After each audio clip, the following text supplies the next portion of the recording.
Hi! Welcome to my slightly messy room. And now currently new filming location.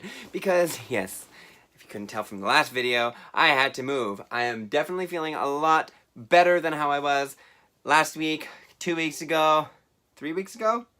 I don't know. However long it was ago.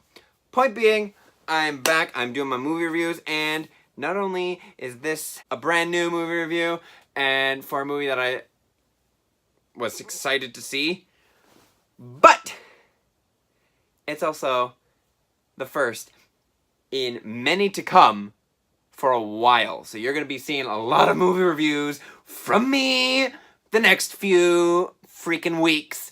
And there's a bit of a... Oh, that's weird. Oh, part of my light is burnt out. Oh well. Whatever. I'm getting off track. Point being, surprise coming tomorrow as well, so stay tuned for that, bitch.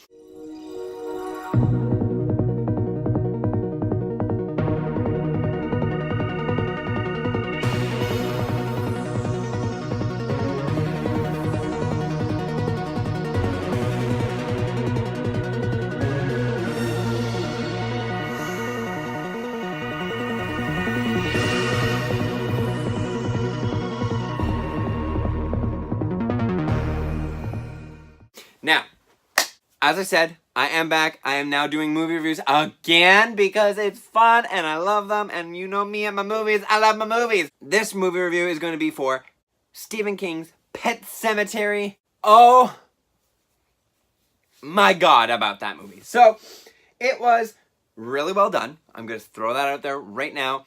I would definitely say it's like about an 83%. Throwing that out there right at the very beginning. Not gonna give you any false hope. If that's all you were caring for, great, you got it. Have fun with the rest of your day. Otherwise, just stay tuned and listen to me rant about this movie for a little bit because it's wonderful. So, we start off by like an aerial view, and I got some like weird Twilight vibes. Like every single Twilight Saga movie, you know, flew over like the forest. So it was giving me a little bit of those vibes at first. I was like, whatever. And it kind of showed you the ending of the movie, but then I liked it because they kind of like Tarantino'd it, where it was like, okay, here's what happened. Now let's show you the steps of how it became this. So I did like that. Oh, my light's back.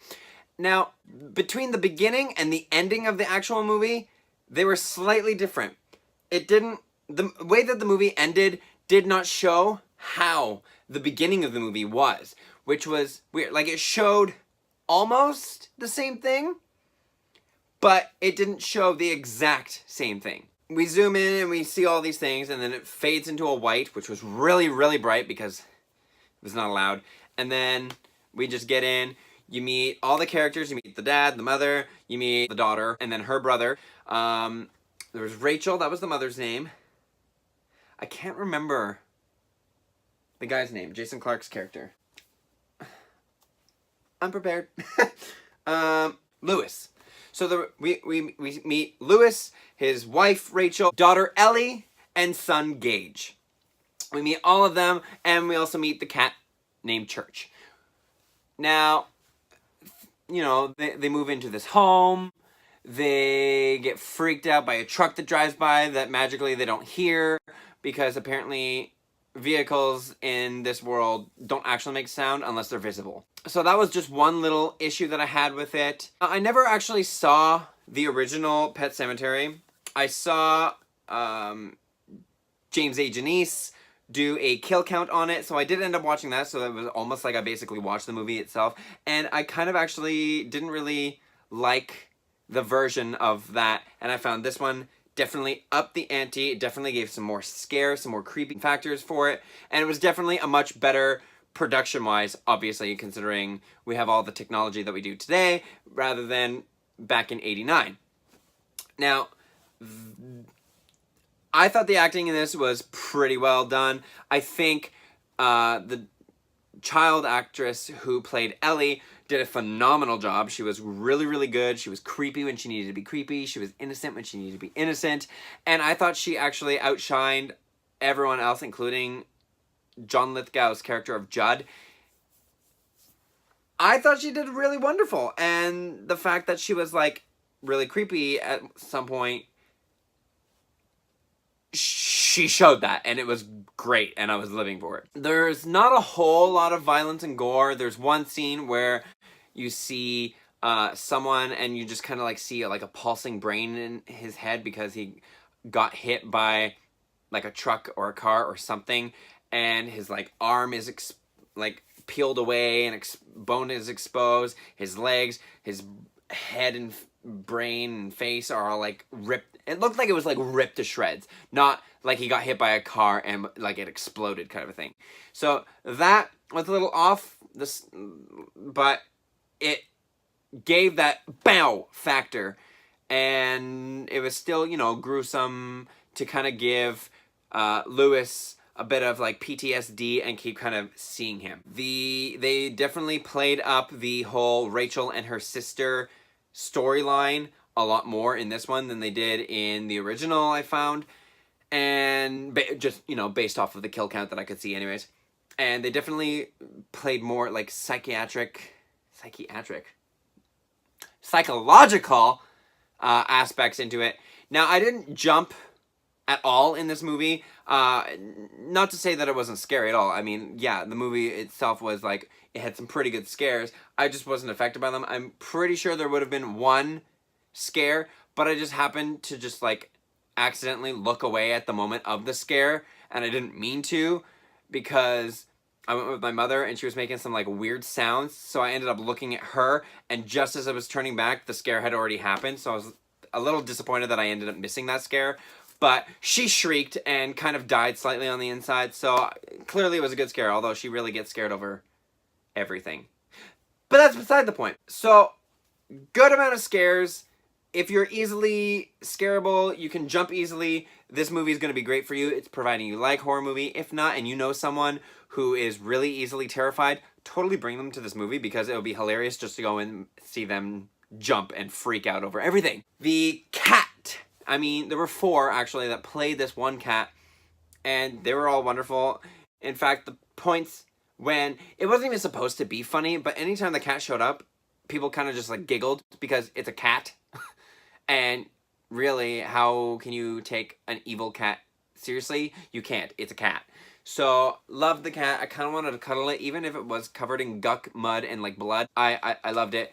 Now, they did switch it up a little bit in this one. In the original one that they made, it was only the mother, the father, and the son. In this one, it was the mother, father, and then 2 kids. If you've already seen the trailers kind of spoiled it for you. Plus, the movie poster itself is kind of spoiling. You know who is going to end up being like the evil one.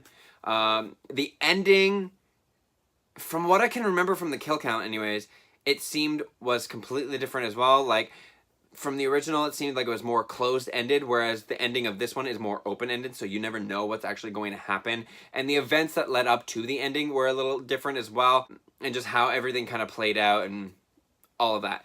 So I liked seeing a new, fresh take on it. I did like the acting, as I said. The effects were really good. The creepy vibes were right up there. Like, I would say it was a good solid 7 or 8 out of 10 just on the creepy factor alone. And it had good build-up. The whole music and then fading didn't really happen. Like, it did, but they wouldn't do that to make it an obvious scare. They would make you feel like it's a scare, but then they would like slowly bring in the music again, and then there would be a scare. So it's like, it's good that way, because, you know, you get all these regular horror movie tropes where it's like, okay, the music's ending, it's now dead silent, something scary is going to happen. This movie didn't do that. It was, oh, here's all this background noise, here's a giant scare, or, you know, here's music fading, oh no, just kidding, it's coming back in, oh, here's a scare. So it was good like that. I like that they kind of kept it fresh with that, and you never knew when a scare was going to happen. Obviously, there were still some points where it was like, okay, you know, you're hearing sounds, you go and check them out, and there's like that brief moment of, oh, am I just imagining it? Boom, there's a scare.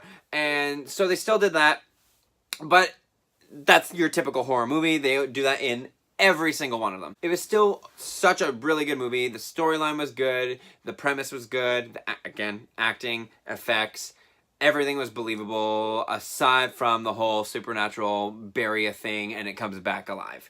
So that obviously does not happen. Prove me wrong, please. Because that would be kind of interesting to know, and like, delve more into. Let's have a discussion below. Like, really? Come on. And, yeah. So, again, go see it. Like, that's pretty much my review. Go and see it. I loved it. I'd watch it again. Not in theaters, per se, because I don't normally watch a horror movie twice in theaters, just because I find when you watch it, you already know everything, and then it's not going to get you the same way. Whereas, you know, if you go and see, like, a Marvel movie, for example, something, you know, you watch that, it's so good, but then you know that there's going to be a bunch of things that you've missed, so you go and see it again to see those other things. Horror movies aren't like that. It's very cut and dry. You know, you're in there for scares. You see a storyline. You've pretty much seen them all. So it's not worth to go see it twice, even if it's the best horror movie created literally ever. Still don't go and see it twice in the theaters unless you really want to and you want to spend that money, then by all means go ahead. But me personally, I would just wait again until, like, to watch it again when it comes out on Blu-ray in a couple months. But I do strongly go and encourage you to go watch it in theaters, because that is the best way to watch a horror movie, is in the dark, in a giant theater, giant screen, right in your face, loud sounds, because you're getting all those vibes, and it does amp up the scare factor so much more than just watching it on your TV, no matter how big your TV is. Unless you have like a projector at home with like blaring surround sound, then fine, wait until it comes out and you can watch it on that. Otherwise, do go see it in the theater, because you will not be disappointed by this movie. It was really, really well done, and for anything, go and see it for the character of Ellie, because she was beyond wonderful in this movie, and she really made this movie. So, that's my movie review. Nice and short, nice and quick, right to the point, and I hope you enjoyed it. So don't forget to hit the subscribe button. Make sure you hit the little notification bell so that way you know when I am putting out a new video. And as I said, there's going to be a surprise tomorrow. I'm going to let you know what it is literally right now. There's going to be another movie review literally tomorrow. What? 2 movie reviews in a weekend? Yes, bitch. You're welcome. Anyway, so hope you enjoyed it. Leave some comments. Don't forget to like and share this video on all of social media. And I will see you tomorrow. Bye, guys. My life is a party.